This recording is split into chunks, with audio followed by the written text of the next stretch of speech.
Handa na ba kayo matakot? Mangilabot? Masindak?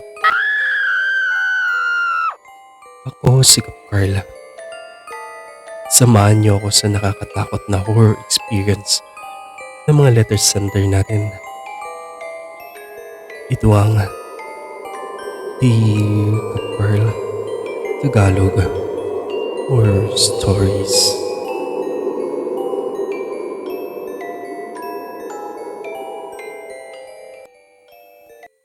Dear Kap Carla, ako si Jefferson. Gusto ko lang ibahagi ang kwento-kwento sa lugar namin. Kap Carla, bata pa lang ako ay naririnig ko na ang kwentong babahagi ko sa inyo ngayong araw. Isang araw, Inay, saan po tayo pupunta? Tanong ni Isagani sa inay nito. Kailangan natin lumipat pansamantala, anak. Sagot ng ina nito na si Elsa. Bakit po, inay? Okay naman po dito sa lugar natin. Malamig at tahimik pa. Tanong ulit ni Isagani sa inay nito. Isagani, bilisan mo na, anak. Kailangan na natin makaalis para di tayo abutan ng gabi. Wika naman ng itay nito na si Ricardo. Malalaman mo din, anak, pag andun na tayo. Dagdag pa ng itay nito. Opo, itay. Wika ni Isagani. At agad naman gumayak si Isagani. Nang dumating ang pamilya ni Isagani sa lugar na yon, ay agad naman itong sinalubong ng isang kababata ng tatay ni Isagani. Kumpare! Kumpare! Sigaw ng kababata ng tatay ni Isagani habang kumakaway ito. Kumpare! Pati ng tatay ni Isagani. Kumpare, ito yung mag-ina ko at itong inaanak mo, si Isagani. Wika ng papa ni Isagani. Nako, malaki na palang inaanak ko ah. Wika ng kababata ng tatay ni Isagani. Magmano ka, anak, sa ninong mo. Ninong mo yan. Utos ng tatay ni Isagani. Habang nag-uusap ang tatay at kababata nito. Inay, may naamoy po ako. Wika ni Isagani sa inay nito. Ngayon, anak, alam mo na kung bakit nandito tayo. Wika ng inay nito. Pagkatapos mag-usap ang tatay ni Isagani at kababata nito, ay nagaya na itong sumakay ng bus. Habang nasa bus, Itay, ang dami nila. Wika ni Isagani sa tatay nito. Hindi na sumagot ang tatay ni Isagani. Kundi, sumenyas na lang ito na tumahimik ang bata. Dahil doon, tumahimik na si Isagani at naging mapagmasid at nakiramdam na din. Nang bumaba ng bus ang pamilya, ay napansin agad ni Isagani ang mga taong nakatingin sa kanila. Inay, Inay, naamoy mo po bang masangsang na amoy? Tanong ni Isagani sa inay nito. Mukhang ang dami nila, inay. Dagdag pa ni Isagani. Hindi na nakasagot ang inay ni Isagani dahil biglang may lumapit sa kanila si Kagawad Isyong at ang asawa nitong si Iska.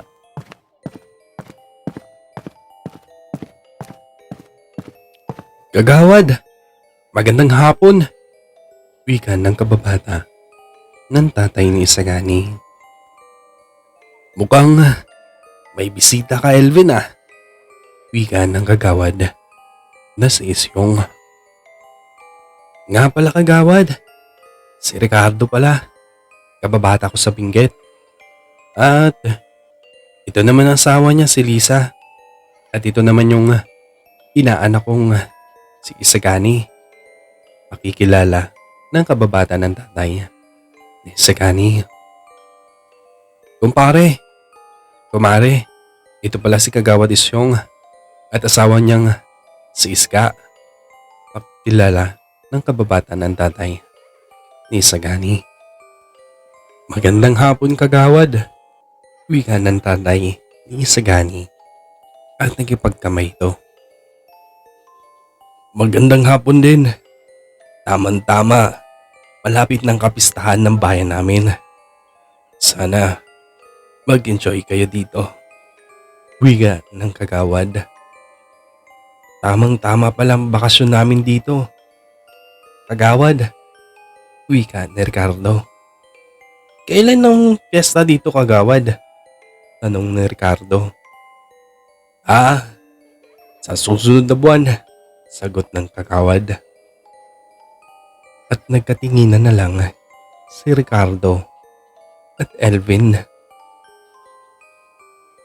Kung may problema kayo, huwag kayong mahiya lumapit sa akin ha. Dagdag pa nito. Maraming salamat kagawad. Wika ng nanay ni Isagani. Habang nagpapasalamat ang nanay ni Isagani, ay iba ang tingin at ngiti ng kagawad at asawa nito sa inay ni Isagani. Sige na kagawad, mauna na po kami. Medyo malayo pang binyahe ng pamilya na to. Wika ng kababata ng tatay ni Isagani. Kinagabihan na. Pagkatapos kumain ay nagkwentuhan ng tatay ni Isagani at kababata nito. Dahil sa malakas ang pangamoy at pandinig ni Isagani, ay pinakinggan niya ang kwentuhan ng ama at kababata nito. Kumpare, alam mo naman na kung bakit kita pinapunta dito ano? Wika ng kaibigan ng tatay ni Isagani. Alam ko kumpare, kaya agad din kaming pumunta dito dahil nag-aalala din ako sa kalagayan ninyo. Wika ng tatay ni Isagani. Madami ba sila dito? Tanong ng tatay ni Isagani sa kaibigan nito. Madami kumpare. Sagot nito. Tama nga ang sinabi ni Isagani. Malakas ang pangamoy at pandinig ni Isagani. Kaya natitiyak ko na nakikinig siya ngayon. Pero di niya matukoy kung sino-sino ang mga aswang dito. Wika ng tatay ni Isagani. Halata ko nga kay Isagani kumpare. Mukhang may pinagbanaan nga talaga ang bata na yun. Pero hindi ko lang mabanggit kung sino-sino dito mga aswang kumpare. Wika ng kaibigan ng tatay ni Isagani. Naiintindihan ko kumpare. Kailangan lang natin mag-ingat. Wika ng tatay ni Isagani. Isagani, alam mo nang gagawin mo. Hudyat napabulong ng tatay ni Isagani. Kap Carl, kaya di masabi ni Elvin kung sino-sino ang mga aswang dahil naniniwala ito na naririnig sila once na mabanggit ang mga pangalan ng aswang. Kahit malayo pa ito, ay maririnig nila at magiging markado ka na At dahil markado ka na sa kanila, hindi ka nila lalulubayan hanggang sa mabiktima ka nila. Dahil sa hudyat ng tatay ni Sagani, ay gumawa ito ng paraan.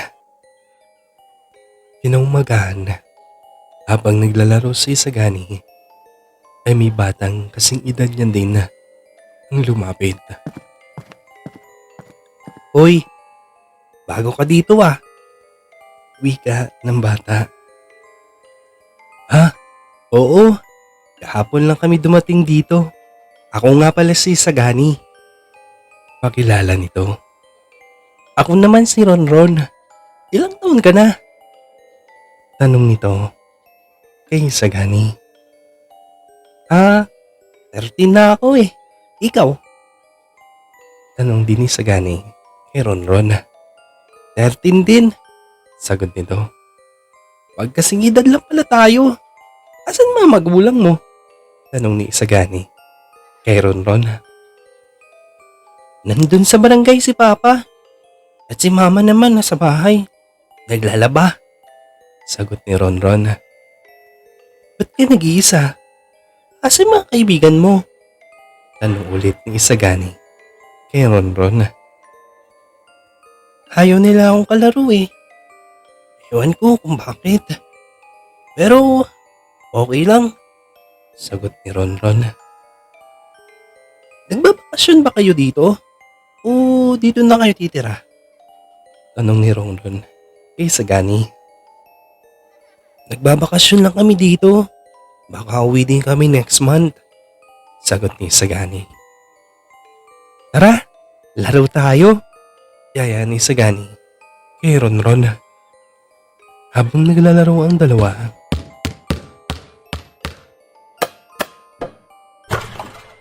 ay tinawag na si Ronron ng magulang niya.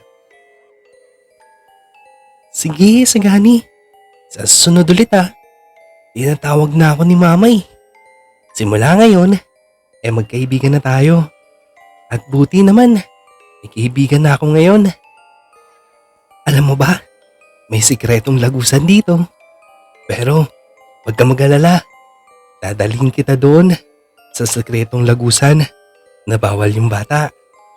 Wika ni Ronron sa kaibigan. "Pangako mo yan ah," wika ni Sagani. Tangulang at ngisi ang sagot ng kaibigan nito. Makalipas ang 1 linggo, habang nasa palengke ang mag-ina, ay nakasalubong ni Sagani ang kaibigan nitong si Ronron. "Hoy, Sagani!" wika ni Ronron kay Sagani. "Oy, Sagani, saan mga magulang mo?" tanong ng mama ni Ronron. "Kilala mo po si Sagani, ma?" tanong ni Ronron sa mama nito. "Oo, nakasalubong namin yan nakarang araw," sagot naman ng mama ni Ronron. Maya-maya pa ay dumating ng inay ni Sagani. "Ay, Ma'am Iska, kayo po pala," wika ni inay ni Sagani. "Ito naman, wag mo na akong ipo at wag mo na akong itawaging ma'am. Iska na lang," wika ng mama ni Ronron sa ina ni Sagani. Habang nagkukwentuhan ng nanay ni Sagani, ay napansin ni Sagani na iba ang ngisi ng mama ni Ronron at napakagat pa sa labi nito na akala mo may nakikitang pagkain. "Sige Iska, mauna na kami. Tanghali na eh, nagluluto pa ako," paalam ni Lisa kay Iska. At tinapik ni Lisa si Iska sa balikat at biglang napahiyaw ito. "Aray!" Hiyaw ni Iska. "Naku, Iska, anong nangyari sa'yo?" tanong ni Lisa kay Iska. Wala ito. Wala ito, Lisa. Sige, alis na kami. Magluluto din kasi ako eh," wika ni Iska at dali-dali na umalis ang mag-ina.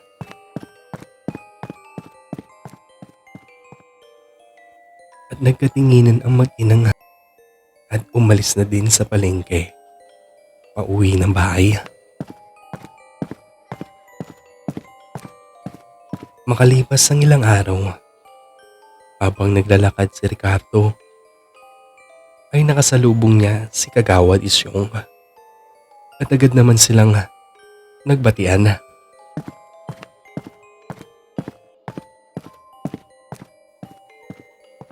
Kagawad, magandang araw. Wika ni Ricardo sa kagawad ni si Isyong. Ricardo, magandang araw din. Kamusta naman ang pamamalagi niyo rito? Tanong ng kagawad. Okay naman kagawad. Dispiras na pala ng piyesta dito. Tanong ni Ricardo sa kagawad. Tumangulo ang kagawad kay Ricardo. Pero, di ba kagawad? Sa sunod na buwan pa ang piyesta dito? Tanong ulit ni Ricardo. Oo, pero kailangan na namin gawin mamayang gabi. Sagot ni kagawad. Bakit naman kagawad? Tanong ni Ricardo. May bisita kami, kaya pwede naming agahan ang kapistahan dito. Kasi magandang panahon ngayon. Sayang din naman. Wika ng kagawad na nakangisi. At inalok ng kagawad si Ricardo ng inumin. Nako kagawad, di ako umiinom eh. Pasensya ka na at salamat. Wika ni Ricardo kay kagawad Isyong at sabay tapik sa balikat nito. Kap Carl, kagaya din ang reaksyon nito sa asawa niya na si Iska. Napasigaw ito na akala mo'y napaso. Ah! Aray! Wika ng kagawad. Kagawad, okay ka lang? Paano ka kagawad? Tanong ni Ricardo sa kagawad. Ah, wala to. Sige, may asikasuin pa ako eh. Wika nito at dali-daling umalis ang kagawad. Hanggang sa dumating ang kapitan at kababata ni Ricardo. Nang papalapit na ang dalawa, ay nakasalubong nila ang kagawad. Binati ng dalawa ang kagawad, pero tumingin lang ng matalim ang kagawad sa kapitan at sa kaibigan ni Ricardo na si Elvin. At nagkatinginan ang tatlo na parang nag-uusap mata sa mata. Kumpare, si kapitan pala. Makilala ng kaibigan ni Ricardo. At nakipagkamay si Ricardo dito. Habang nakikipagkamay, suminya si Alvin na kababata ni Ricardo na pumasok sa bahay niya. Maya-maya pa ay dumating na si Sagani at kaibigan nitong anak ng kagawad. Itay, itay! Sigaw ni Sagani. Oh, bakit anak? Tanong ni Ricardo sa anak. Pagpaalam daw po ako sa inyo. Sabi ni inay na kung pwede ba akong maglaro. Wika ni Sagani. Habang nagpapaalam ito, nakatingin ang mata nito sa batang si Ronron na para bang tinuturo ni Sagani sa ama. Sige, mag-iingat kayo ah. Teka lang, ikaw ba ang anak ni Kagawad? Tanong nito sa kaibigan ni Sagani. Opo, ako po yung anak ni Kagawad Isyong. Wika ng bata. Ah, sige, mag-iingat kayo ah. Wag na wag kayong makipag-away. Wika ni Ricardo sa dalawa at hinawakan niya sa ulo ang anak ng kagawad na si Ronron at umalis na ang dalawa. Nagtaka din si Ricardo dahil wala man lang reaksyon ang batang si Ronron. Habang naglalaro ang magkaibigang si Isagani at Ronron. Isagani, gusto mo bang makita yung lagusan? Tanong ni Ronron. Sige ba? Malayo ba dito? At bakit bawal ng mga bata doon? Tanong ni Isagani sa kaibigan. Kasi sabi ni tatay at nanay, hindi ko pa daw oras na pumunta doon. Paliwanag ng kaibigan ni Isagani. Habang papunta sila sa lugar na sinasabi ni Ronron.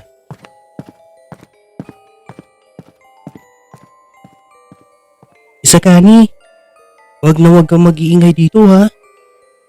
Hindi kasi pwedeng malaman ni tatay na pumunta tayo dito. At baka paluin na naman ako nun. Wika ni Ronron sa kaibigan. At tumangulang si Isagani. Yan! Dito ang sinasabi ko sa iyo, Isagani. Wika ni Ronron. Pero wala namang pumupunta dito pag umaga. Dagdag pa ni Ronron. Kung wala pumupunta dito umaga, ano oras sila pumupunta dito, Ronron? At anong ginagawa nila dito? Tanong ni Isagani sa kaibigan. Isang gabi kasi, noong nakita ko sina papa at mama na umalis ng bahay. Sige maghahating gabi na yun eh. Kwento ni Ronron. At saka, di ko alam kung anong ginagawa nila dito. Dagdag pa ng bata. Iniwan ka nilang mag-isa?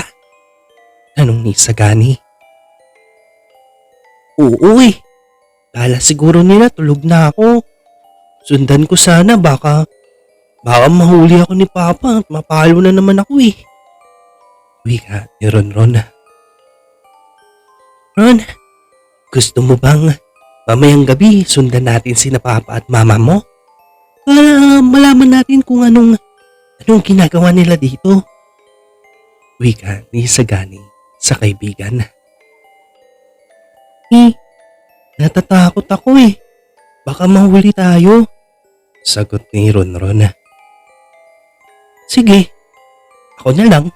Ayaw mo naman sumama eh. Kaya ko naman pumunta dito. At saka alam ko naman kung paano pumunta dito. Wika ni Isagani. Loko ka talaga. Di ka naman mabiro. Sige, sama na ako. Wika ni Ronron. At nagtawanan ang dalawang magkaibigan.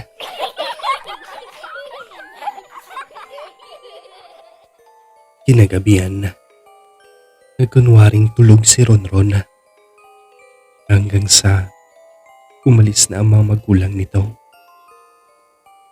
Makalipas ang isang oras ay nakarinig ng pamamato si Ronron sa bintana. Ronron, tara na.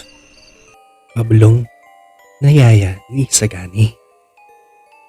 At agad naman lumabas si Ronron sa kanilang bahay na nakangisi. Akin na yung kamay mo, Ronron.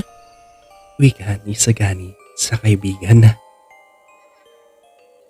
Habang hawak ni Isagani ang kamay ni Ronron, ay may pinahid ito sa kamay ni Ronron hanggang sa liig nito.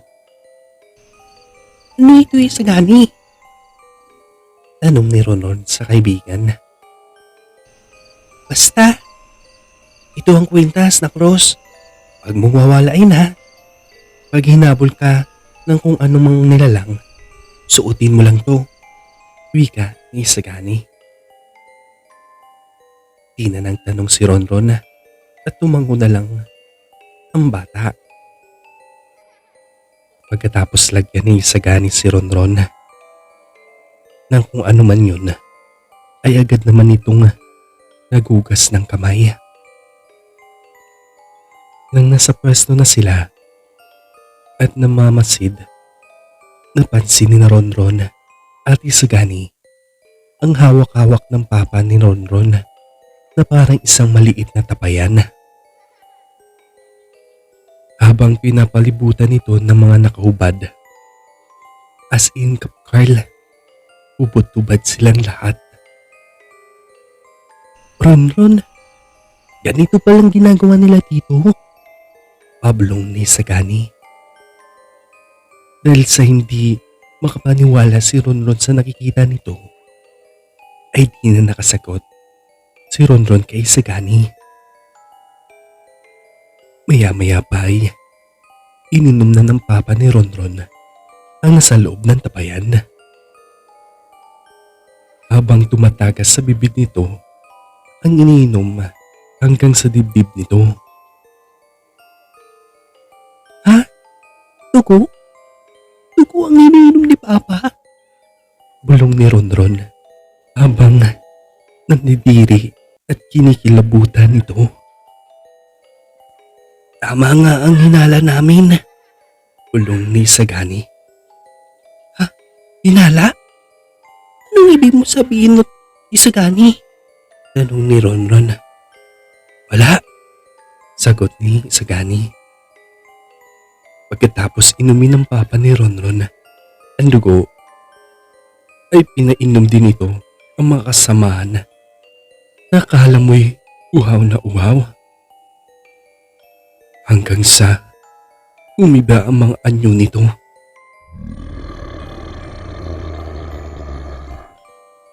Mga kasama, pagsalu-saluhan niyo muna ang kaunting dugo ng tao. Alam ko, sabik na kayo na makakain ng laman ng tao. Dahil bukas ng gabi, hindi lang isa ang lalantakin natin, kundi 5 sila. Wika ng papa ni Ronron na nag-anyong aswang at nagsiangilan ang mga nakapalibot na aswang. Dahil sa takot at pandidiri, napatras si Ronron at nakalikha ito ng ingay. Ano ba, Ronron? Sabi ko sa'yo, huwag kang gumalaw eh. Bulong ni Isagani. Nang pagtingin ni na Isagani sa pwesto ng papa ni Ronron, ay tilang naglaho lahat ito. Nawala sila, Isagani. Wika ni Ronron. Oo nga, sagot ni Isagani. Maya-maya pa ay biglang hinawakan sa balikat si Isagani at Ronron ng pinunong aswang na si Isyong. Papa! O ito, si Ronron po. Patawad po. Pagmamakaawa ni Ronron. Tarantado! Alam ko! Wika ng papa nito na anyong aswang na. Habang kinakaladkad ay napahawak si Ronron sa braso ng aswang at biglang nabitawan ng aswang si Ronron dahil sa napaso ito. Ba't ang init? Ang init! Hiyaw ng aswang. Ronron! Tumakbo ka na! Sigaw ni Isagani. Hindi kita iiwan. Hindi kita iiwan, Isagani. Sumama ka na sa akin. Sagot ni Ronron. Kung hindi ka tatakas, pareho tayong magiging hapunan ng mga aswang na to. Pumunta ka kay nanay at tatay Bilisan mo! Bilisan mo, Ronron!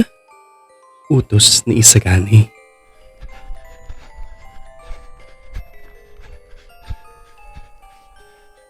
Mga kalahi, habulin niyo ang batang si Ronron.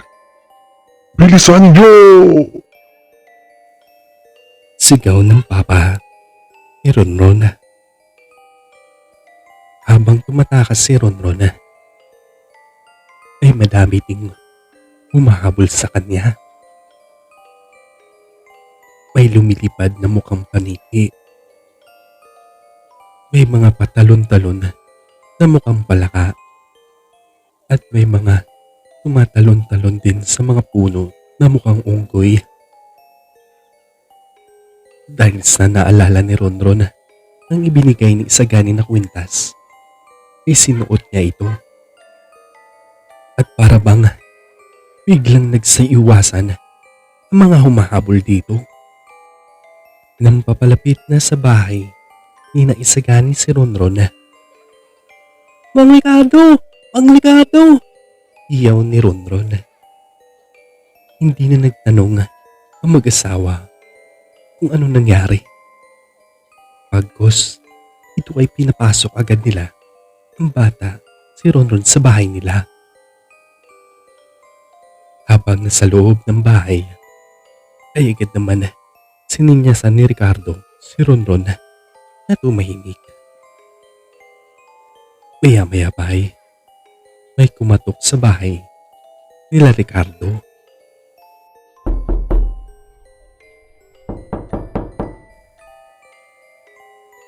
Ricardo?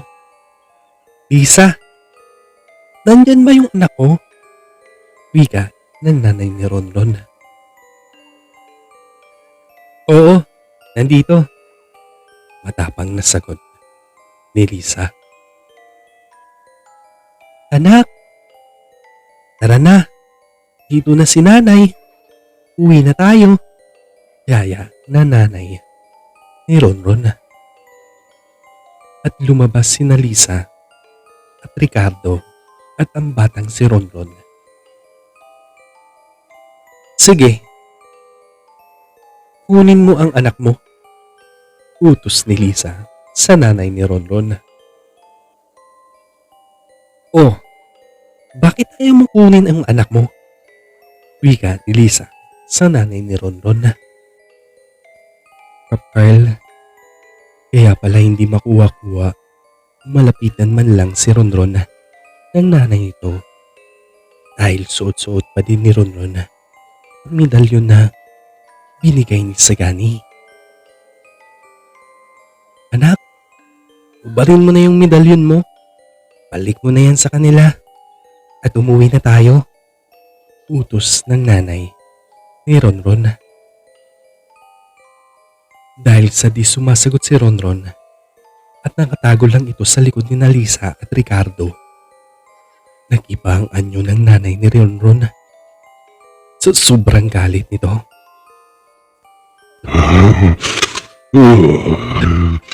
Pisti ka.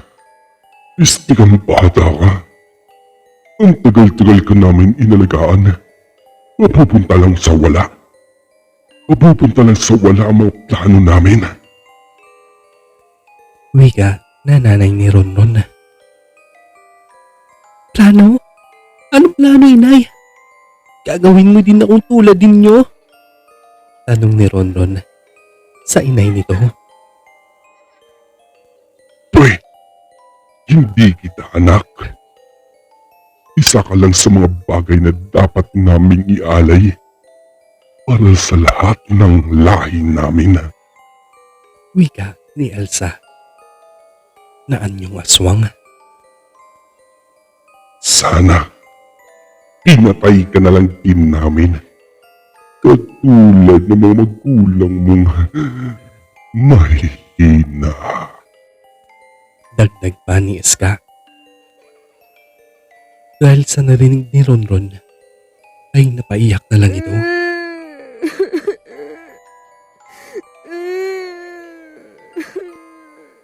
Tama ng kadrama na to. Kunin nyo na lang ang bata. Kung kaya ninyo. Alam kong di ka nag-iisa, Iska. Wika ni Ricardo. At nagsilabasan ang mga kasamang aswang ni Iska. Kasama ang kapatid ng pinuno nilang si Isyong. Umangil ang mga ito. Naglalaway at parang gutom na gutom.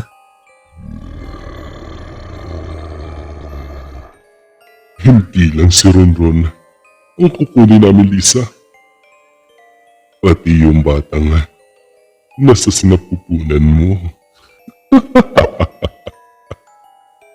Naglabas ng punyal si Ricardo.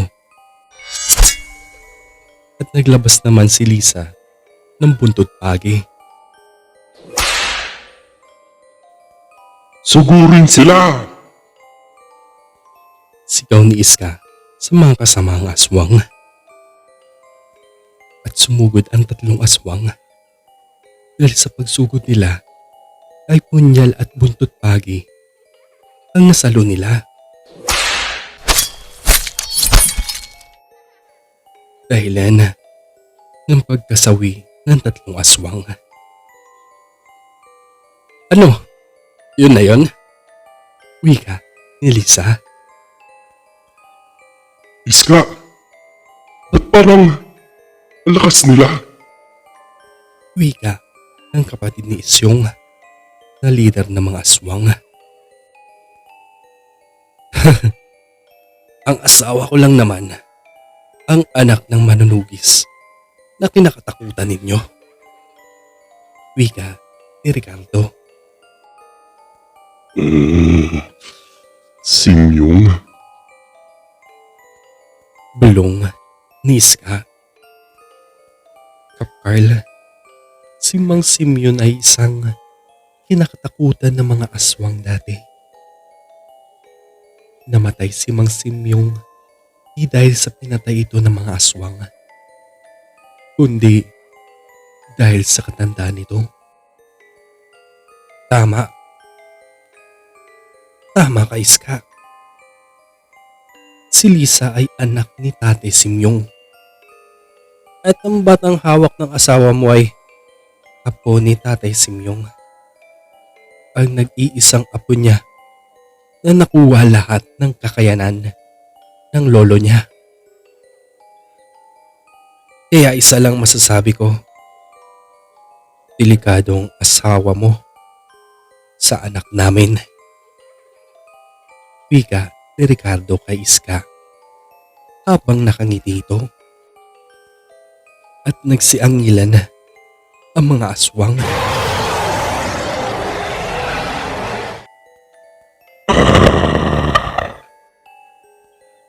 kailangan natin puntahan si Pinuno. Iska, Wika ng isang aswang. Imbis na umatake sila, ay tumakas ang mga ito. Hindi nila alam, Kap Carl. Habang kaharap ng mga aswang sina Lisa at Ricardo, si Elvin at ang kapitan ng lugar at ang iba pang kasama ni Elvin ay dahan-dahan nilang pinalibutan ng panangga ang lugar na kung saan ang mga aswang. nalintikan na. Nilagyan nila yung panangga ang buong lugar. Wika ni Iska.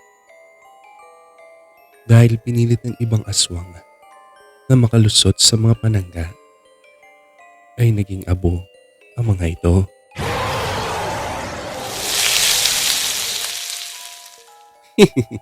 Wala na kayong mapupuntahan pa.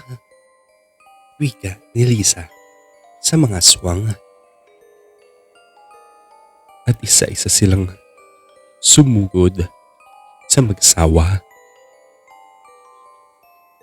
Dahil sa haba ng buntot pagi na meron si Lisa, ay hindi makalapit-lapit ang mga aswang at ang iba ay naging abo na lang. At si Ricardo naman na asawa ni Lisa ay isa ding magaling na manunugis. Lahat ng mga umaatake sa kanya ay natatamaan niyang hawak nitong punyal na galing pa sa tatay ni Lisa, ang kinakatakutang manunugis. Maya-maya pa ay nagpambuno na si Ricardo at ang aswang na kapatid ni Isyong.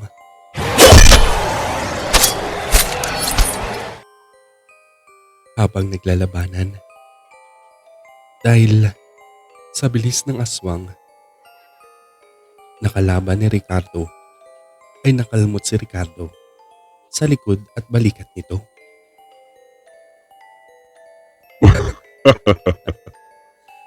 Akala ko ba magaling kang manunugis?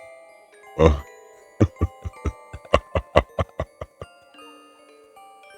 Pangungutya ng aswang kay Ricardo.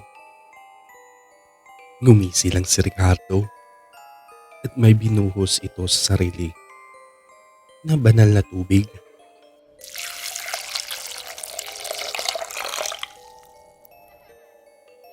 Kaya basang-basa ito.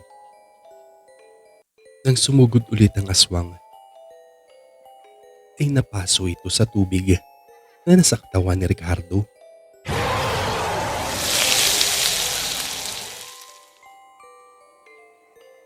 Ganon din sa lupa, nabasa ng tubig. Dahil doon nasubsob ang aswang at inatake ni Ricardo. Ang aswang, pinuntirya niya yung puso ng aswang. Tinarak niya ang punyal na hawak-hawak nito.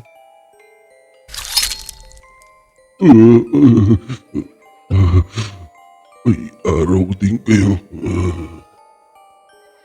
Wika ng aswang. Walang mahina sa taong mautak. Wika ni Ricardo sa aswang.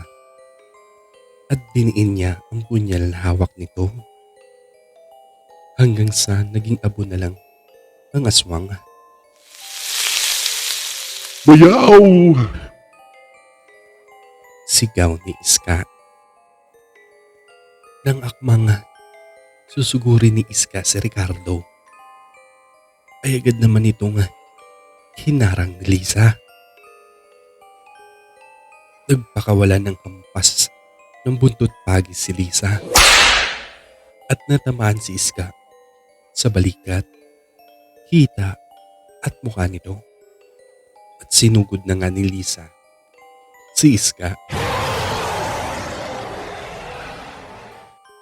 Dahil sa bilis ni Iska, ay hindi na natatamaan ni Lisa si Iska. Dahil siguro sa tagal ng laban, ay nawala na ng lakas si Lisa. Ano, Lisa? Pagod ka na ba? Wika ng aswang na si Iska. Ngumisi lang si Lisa at lumapit sa asawa nito. Binuhusan ni Ricardo ng banal na tubig ang buntot pagi na hawak ni Lisa.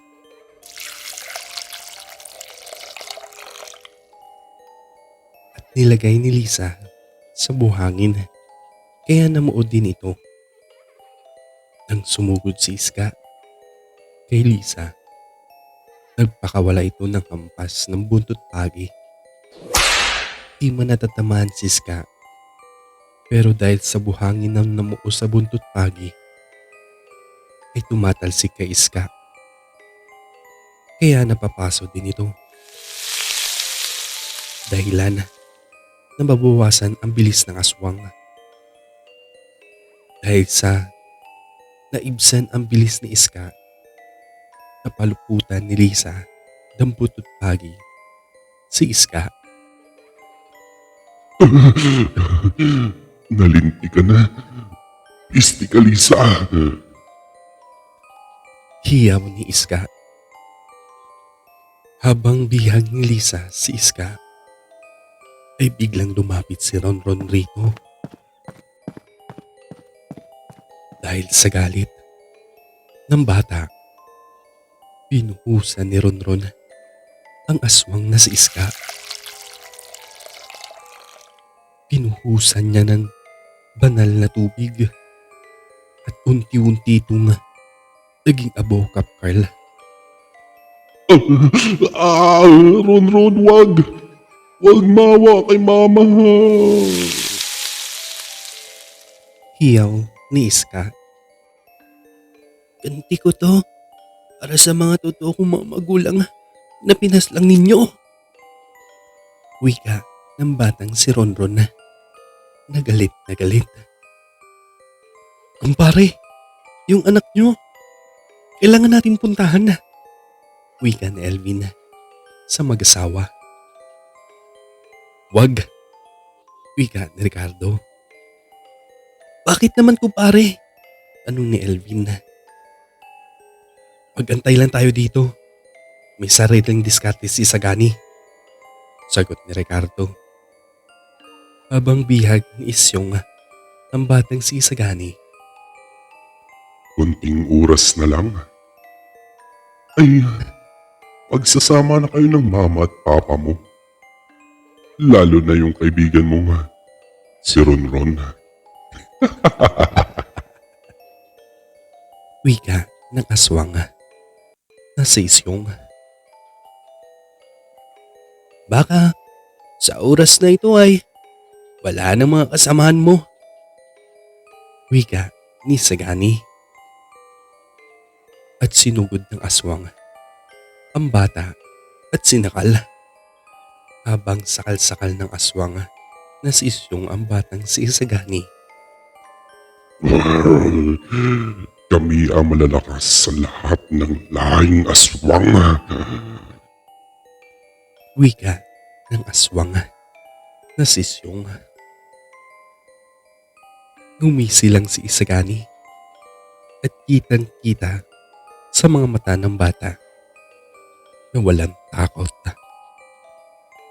Habang tinititigan ni Isyong ang bata, ay biglang nabitawan ng aswang na si Isyong ang batang sakal-sakal nito. At kita mo sa aswang ang takot at pangamba. Ba't parang pamilyar yung mukha mo? Lalo na yung mga mata mo. Wika ng aswang na nakaramdam ng takot. Ako yung apo ni Lolo Simeon. Ang manunugis na kinakatakutan ninyo. Wika ni Sagani. Hindi. Hindi. Hindi yan totoo. Napaslang namin lahat ng pamilya ni Isyong. Sinisigurado kong wala ni isa nakaligtas. Wika ng aswang. Napaslang nyo man ng mga kamag-anak namin. Pero malas nyo lang. Hindi nyo napaslang si Lolo Simeon at si Inay Lisa. Wika ni Sagani. Maya-maya pa ay naglamas si Isagani ng makabuhay na halaman. Kasing haba ito ng isang dapa at puno ng tinik. Inuusan ni Isagani ng banal na tubig ang hawak-hawak nito. At biglang sinugod ng dalawang bantay na aswang ang bata. Di man lang nila nahawakan ng bata ay naging abo ang mga ito. Sabi ko sa inyo apo ako ni Lolo Simeon. Wika ng bata nga si Isagani. Lahat ng ito ay plano ninyo? Tanong ng aswang. Hindi na sumagot si Isagani. Pagkos, sinugod niyang aswang at hinampas ng hawak nito at nagsaboy ng asin. Nakailag ang aswang sa hinampas ni Isagani. Pero di niya naiwasan ang pagsaboy ni Isagani ng asin. Kaya nanlapnos ito at umusok ang balat. Oh, pisti kang bata ka. Wika ni Isyong sa bata. Pag nahuli kita, uunahin ko yung dudukuti ng puso mo. Dagdag pa ng aswang.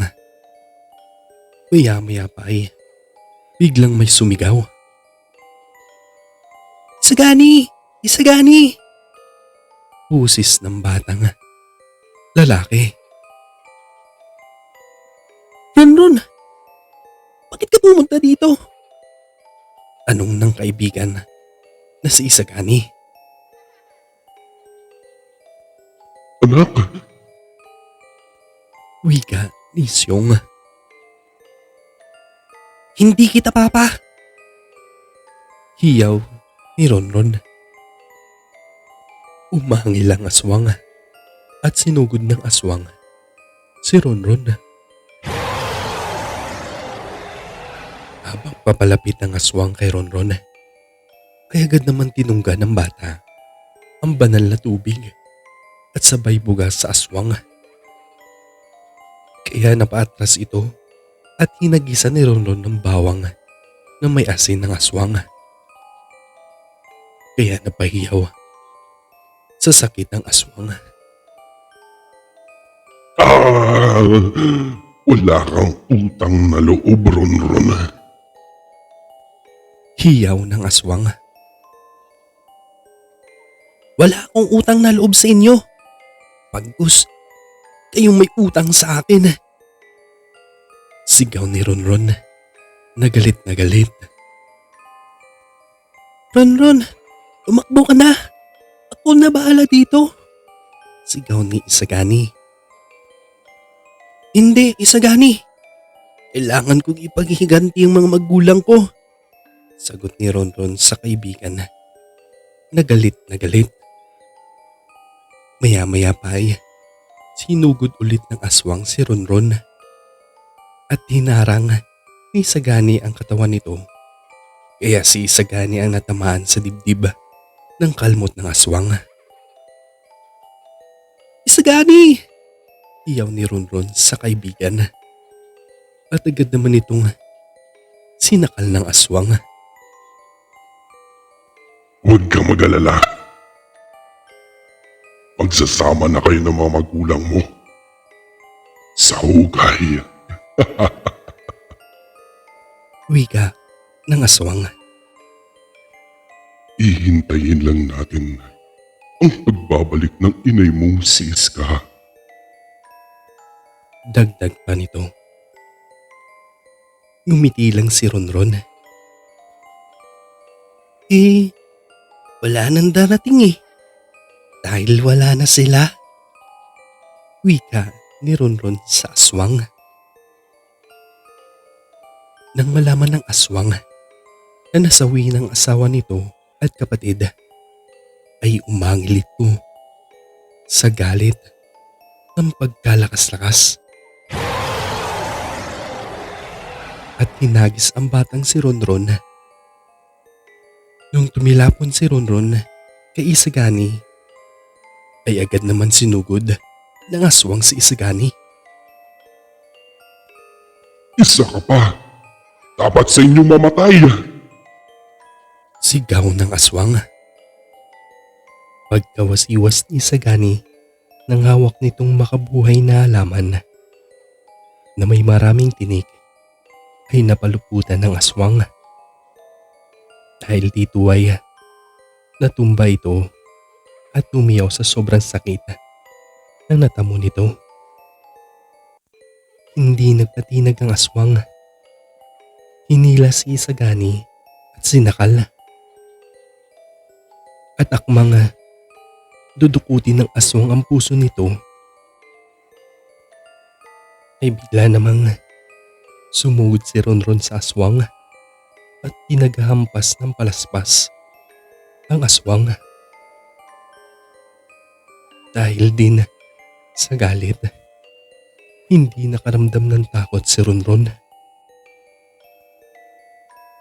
Habang pinaghahampas ng palaspas ni Ronron ang aswang, si Isagani naman ay nakakuha ng matulis na kahoy habang sakal-sakal ng aswang at itinarak ni Isagani ang kahoy na hawak nito sa dibdib ng aswang.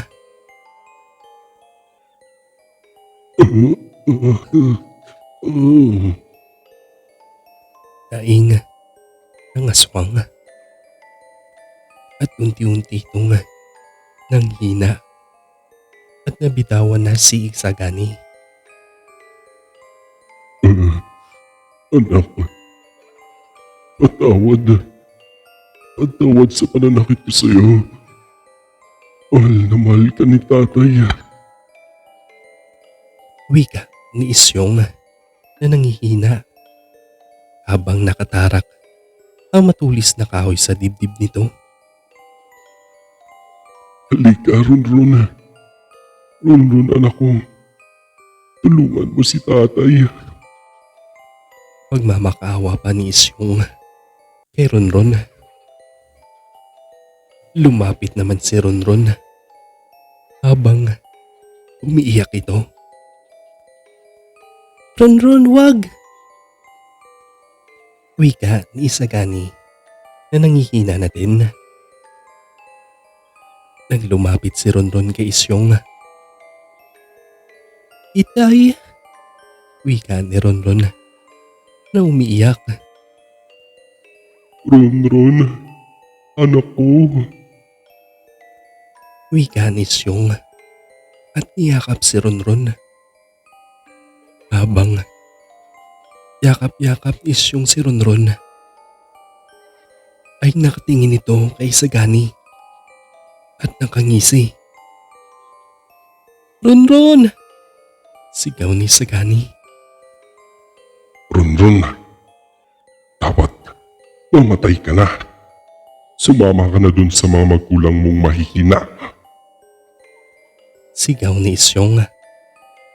Nang akmang kagatin na ni Isyong si Ronron sa liig, biglang nakaramdam ng init si Isyong na para bang nasusunog ito.